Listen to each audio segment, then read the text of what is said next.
시편 22편 1절에서 21절까지 말씀을 함께 읽겠습니다. 나의 하나님, 어찌하여 나를 버리십니까? 어찌하여 그리 멀리 계셔서 살려달라고 울부짖는 나의 간구를 듣지 아니하십니까? 나의 하나님, 온종일 불러도 대답하지 않으시고 밤새도록 부르짖어도 모르는 채 하십니다. 그러나 주님은 거룩하신 분, 이스라엘의 찬양을 받으실 분이십니다. 우리 조상이 주님을 믿었습니다. 그들은 믿었고 주님께서는 그들을 구해 주셨습니다. 주님께 부르짖었으므로 그들은 구원을 받았습니다. 주님을 믿었으므로 그들은 수치를 당하지 않았습니다. 그러나 나는 사람도 아닌 벌레요. 사람들의 비방거리, 백성의 모욕거리일 뿐입니다. 나를 보는 사람은 누구다 나를 빗대어서 조롱하며 입술을 삐죽거리고 머리를 흔들면서 얄밉게 빈정댑니다. 그가 주님께 그토록 의지하였다면 주님이 그를 구하여 주시겠지. 그의 주님이 그토록 그를 사랑하신다니 주님이 그를 건져주시겠지 합니다. 그러나 주님은 나를 모태에서 이끌어내신 분, 어머니의 젖을 빨 때부터 주님을 의지하게 하신 분이십니다. 나는 태어날 때부터 주님께 맡긴 몸, 모태로부터 주님만이 나의 하나님이었습니다. 나를 멀리하지 말아 주십시오. 재난이 가까이 닥쳐왔으나 나를 도와줄 사람이 없습니다.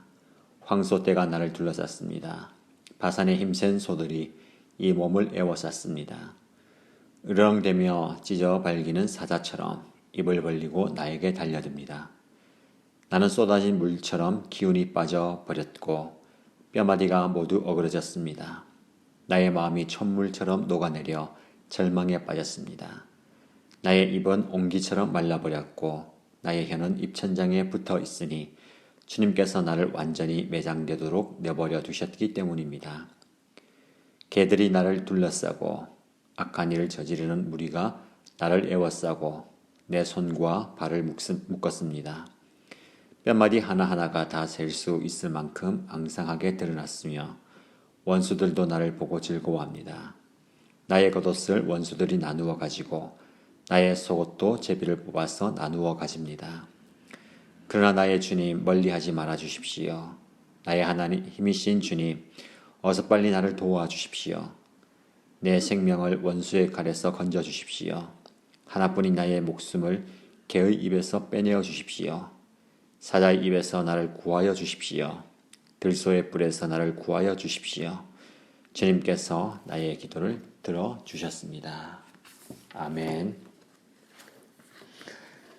오늘 본문 시편 22편은 이사야 53장과 더불어서 그리스도의 고난에 대한 예표와 그림자가 되는 말씀으로 잘 알려져 있습니다. 이 시는 다윗이 인생의 질곡을 걸어가는 중에 기록한 시입니다. 그때가 언제인지를 정확히 밝히고 있지 않지만 사울 왕에게 쫓겨다닐 때가 아니면 아들 압살롬에게 쿠데타를 당해서 피난을 다녀야 했던 서글픈 시절에 기록한 것으로 보입니다. 내용의 처절함으로는 아들의 반란에 왕궁을 나가서 맨발로 감난산을 올랐을 때를 생각하지만 바세바 사건을 전혀 언급하지 않는 것으로 보아서는 장인인 사울 왕에게 쫓겨다닐 때의 참담함을 노래한 것으로 보입니다. 오늘 본문에서 시인 다윗은 자신이 연약함에도 불구하고 아무런 도움을 받지 못하는 듯한 상황 속에 있음을 간절히 호소합니다. 1절이 이렇게 고백하죠. 나의 하나님, 어찌하여 나를 버리십니까? 어찌하여 그리 멀리 계셔서 살려달라고 울부짖는 나의 간구를 듣지 아니하십니까? 나의 하나님, 어찌하여 나를 버리십니까? 이 외침은 예수님께서 십자가 위에서 하나님을 향해 호소하신 엘리, 엘리, 라마 사박단입니다. 하나님을 뜻하는 히브리어 단어 중 대표적인 것이 엘로힘이죠. 그것을 줄여서 엘이라고 말하기도 합니다. 여기서 엘로힘은 하나님의 속성 중에서 강하고 능하신 분, 전능하신 분을 나타낼 때 사용됩니다. 다윗은 하나님은 그렇게 강하고 능력이 많으신 분이시며 못하는 것이 전혀 없는 분임에도 불구하고 자신은 아무것도 도움을 받을 수 없는 처지에 있다고 고백합니다. 이렇게 아무런 도움을 받지 못하는 상황을 더 확대해서 보면 예수님께서 달리신 십자가입니다. 예수님께서는 온 인류의 죄를 대신 짊어지고 십자가에 달리셨습니다. 아주 처참한 모습입니다. 하나님은 전능하신 분이지만 저 멀리 떨어져 계신 듯합니다. 그때 주님께서 이 말씀을 하시죠. 나의 하나님, 나의 하나님, 어찌하여 나를 버리십니까? 예수님은 전적인 무력감 속에 빠지셨습니다. 여러분, 사람이 사람에게 버림을 받으면 짙은 패배감에서 벗어나기가 쉽지 않습니다. 몇 년을 교제하며 결혼까지 생각하고 있는데 어떤 일로 시작된 다툼으로 인하여서 서로가 헤어지게 된다면 그 충격은 상당합니다. 믿었고 신뢰했던 부모에게 버림을 받거나 자식에게 버림을 받는다. 정말 힘들고 어려운 거죠. 그런데 하나님께 버림을 받았다는 느낌을 보면 사람에게 버림을 받은 것과는 차원이 다릅니다. 그 좌절감과 절망감은 말로 표현하기가 어렵겠지요. 다윗은 낮에도 부르짖고 밤에도 눈물을 뿌리며 기도합니다. 그러나 하나님은 응답하지 않으시고 그를 외면하는 것 같아서 그 절망감은 점점 더 깊어져 갑니다. 그래서 자신이 어떻게 느끼는지 또 주변 사람들이 자신을 어떻게 생각하는지를 6절과 8절에 고백합니다. 나는 사람도 아닌 벌레요. 사람들의 비방거리, 백성의 모욕거리일 뿐입니다. 나를 보는 사람은 누구나 나를 빗대어서 조롱하며 입술을 비죽거리고 머리를 흔들면서 얄밉게 빈정댑니다. 그가 주님께 그토록 의지하였다면 주님이 그를 구하여 주시겠지. 그의 주님이 그토록 그를 사랑하신다니 주님이 그를 건져 주시겠지 합니다.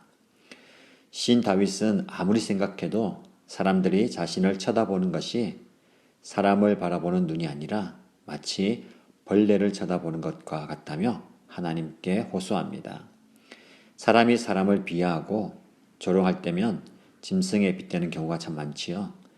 사람들은 다윗을 향해서 개보다 못한 인간, 무엇보다 못한 사람이라는 말을 했다는 의미입니다.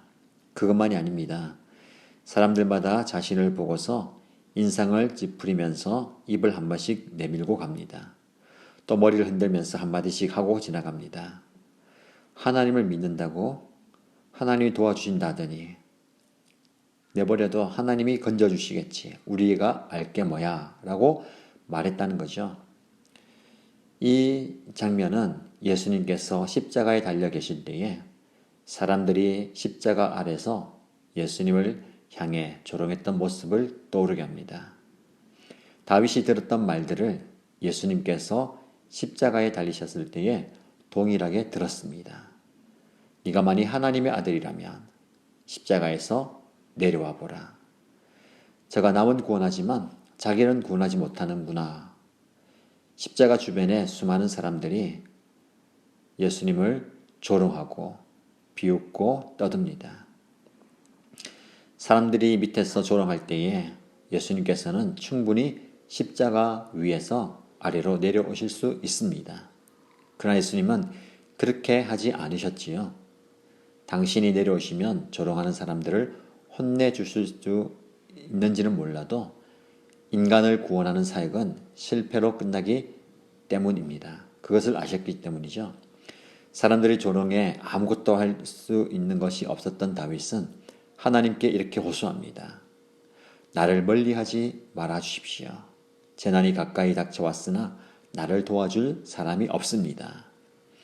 그래서 그 어느 곳에 기댈 데가 없었던 다윗은 하나님께 기도합니다. 자신의 형편을 이렇게 하소연합니다.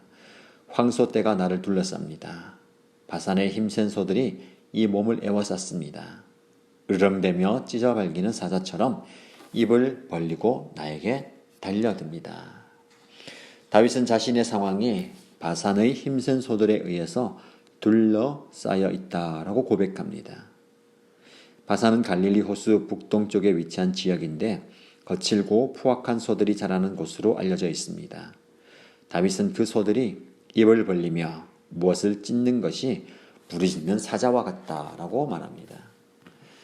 또 다윗은 자신의 처지를 17절에서 18절에 이렇게 한숨 쉬며 고백합니다.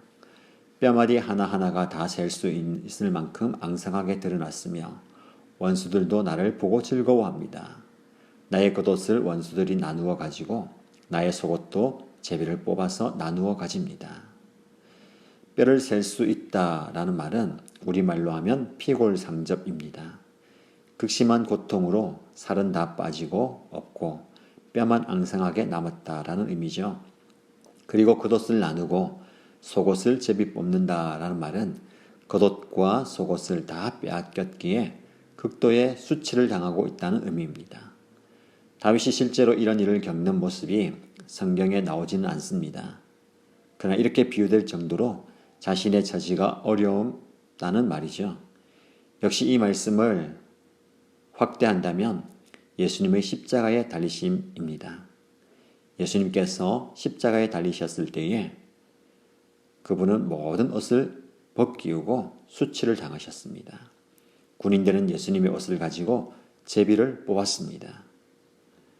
이런 처참한 상황에 있었던 다윗에게 대반전이 일어납니다. 22절 이하가 그 내용이죠. 내일 이후의 말씀을 읽으며 묵상해 보시기 바랍니다. 고난 이후에는 승리의 반전이 다윗에게 있습니다. 그리고 십자가의 수치를 당한 예수님에게도 대반전이 있죠. 우리에게 적용한다면 우리도 마찬가지입니다. 본문의 속 시인의 고난 속에 담겨진 예수님의 고난의 의미를 바라본다면 우리는 우리가 당하는 고난을 새롭게 해석할 수 있습니다. 본문에 나오는 시인의 고난은 그리스도의 고난의 동참입니다. 겟세마네 동산의 기도에서부터 로마 군병에게 끌려가심과 창에 찔리고 겉옷을 나누고 속옷을 제비 뽑는 그 모든 일들은 본문 속에서 볼 수 있습니다. 이유 없이 고난을 당하고 조롱을 당할 때 하나님마저 나를 버린 것 같은 그런 상황을 당할 때에 그때 우리는 갈보리 산 위에 십자가를 바라보아야 합니다. 그럴 때에 우리의 고난은 멸망이 아니라 생명으로 열매 맺히게 됩니다. 바울의 삶을 보면 그는 더욱 적극적으로 고난 속에 나아갑니다. 그는 고난을 외면하지 않고 오히려 더욱 적극적으로 끌어안습니다. 그렇기 때문에 그는 그리스도의 남은 고난을 그분의 몸된 교회를 위하여 자신의 육체에 채운다고 고백합니다. 우리가 이런 고백을 드릴 수가 있을까요? 어떻게 고난을 우리가 끌어안을 수가 있겠습니까? 할 수만 있다면 우리는 고난을 피해가고 싶습니다. 그러나 여러분, 고난을 우리의 것으로 끌어안으면 그 고난은 우리에게 영적 유익을 가져다 줍니다. 고난은 우리를 기도하고 찬송하게 하고 우리 속에 참된 겸손을 만들어냅니다. 그리고 우리를 변화시킵니다. 하나님의 새로운 피조물로 변화시키는 게 바로 고난입니다. 사도행전 16장에 보면 바울과 실라는 복음을 전하다가 빌립보 지하 감옥에서 사지가 착고에 묶이면서 오히려 그곳에서 기도하고 찬양합니다. 그들은 환난을 당하고 고난을 당할 때에 낙심하고 원망하고 실망하는 것이 아니라 기도하고 찬양했습니다. 하나님의 뜻을 생각했기 때문에 그렇습니다. 그리고 그렇게 기도하고 찬양하는 사람들에게 옥문이 열리는 하나님의 기적의 사건이 일어남을 보게 됩니다. 야고보서 5장 13절에는 고난 당하는 자가 있느냐 기도하라. 즐거워하는 자가 있느냐 찬미하라 라고 권면합니다. 여러분, 고난은 우리를 기도의 자리로 이끕니다. 우리는 기도의 자리에서 하나님을 깊이 만날 수가 있습니다. 그 고난은 우리를 겸손하게 만들고 겸손한 사람은 하나님께 기도합니다. 하나님을 찾습니다. 우리가 겸손해질 때에 하나님의 은혜를 먹고 마실 수가 있습니다. 이런 처절한 시인의 기도 뒤에 감사와 찬양이 따라옵니다. 그것이 가능한 이유는 고난 속에 담겨 있는 하나님의 섭리를 보기 때문입니다. 여러분, 우리는 좋은 것만 하나님의 은혜라고 생각합니다. 고난은 하나님의 섭리라고 생각하지 않습니다. 그러나 여러분, 우리가 당하는 모든 삶의 조건과 환경과 여건은 하나님의 섭리입니다. 하나님의 섭리하심 아래에서 우리는 오늘을 살아가고 있습니다. 고난 가운데 계십니까? 어려운 형편 가운데 눈물 흘리고 계십니까? 우리의 고난을 통해 복음의 진보가 이루어지게 하시려는 하나님의 섭리가 그 속에 있음을 바라보십시오. 여러분의 눈물이 그 고난과 어려운 환경 속에서 흘리는 그 눈물의 기도가 하나님의 복음의 씨앗이 될 줄로 믿습니다. 우리의 고난이 결박을 끊고 옥문을 열어제치는 회복과 치유의 복음, 그 복음을 전하는 통로가 되기를 축복합니다. 오히려 그 고난을 끌어안아 고난 중에 기도하는 참된 그리스도인 되시길 바랍니다. 고난이 나에게 비껴가기를 기도하지 마시고, 내가 고난을 피하도록 기도하지 마시고, 그 고난을 끌어안을 수 있는 담대함을 달라고, 그리고 그 고난 속에 아름다운 신앙의 열매를 맺어가기를 기도하는 저와 여러분 되어야 되겠습니다. 우리 예수님은 십자가를 끌어안음으로 우리에게 참 생명을 주셨습니다. 그 생명을 우리가 가지고 있다면 담대히 오늘 하루도 기뻐하면서 살아갈 수 있습니다. 그 신앙을 지켜나가는 저와 여러분 되기를 축복합니다. 기도하겠습니다. 살아계신 하나님 아버지, 오늘 다윗의 이 고백, 하나님으로부터 버림을 받은 것 같다는 이 고백이 우리의 고백이 될 때가 참 많이 있습니다. 아무리 기도하고 아무리 찾아도 응답하지 않을 때가 있다고 생각합니다. 뿐만 아니라 나 자신은 벌레와 같이 생각되고 사람들의 조롱과 시선으로 견디기 힘들 때도 있었습니다. 이런 상황 가운데서도 하나님이 우리를 버리지 아니하시고 우리와 늘 함께 하셨음을 믿습니다. 우리 예수님께서 십자가의 그 고통 속에서 엘리 엘리 라마 사박다니, 나의 하나님 나의 하나님 어찌하여 나를 버리셨나이까 라고 외칠 정도로 처절하게 조롱과 핍박과 폭력 가운데 자신을 내어 던지셨지만 그 십자가를 끌어안음으로 우리의 구원을 완성하신 것을 보게 됩니다. 우리도 또한 우리가 걸어가야 할 그 길을 마다하지 않고 그 고난을 내팽개치지 않고 그를 안을 수 있는 용기를 허락하여 주옵소서. 그래서 우리의 삶의 자리에서 우리가 걸어가야 할 길을 묵묵하게 걸어가게 하시고 우리의 그 걸음을 통해서 많은 영혼들이, 많은 사람들이 은혜 받게 하시고 힘을 얻게 하시고 위로받게 하여 주옵소서. 말씀에 힘입어서 오늘 하루도 승리하며 살아가는 우리 모두가 되기를 소원하며 살아계신 예수님의 이름으로 간절히 기도합니다. 아멘.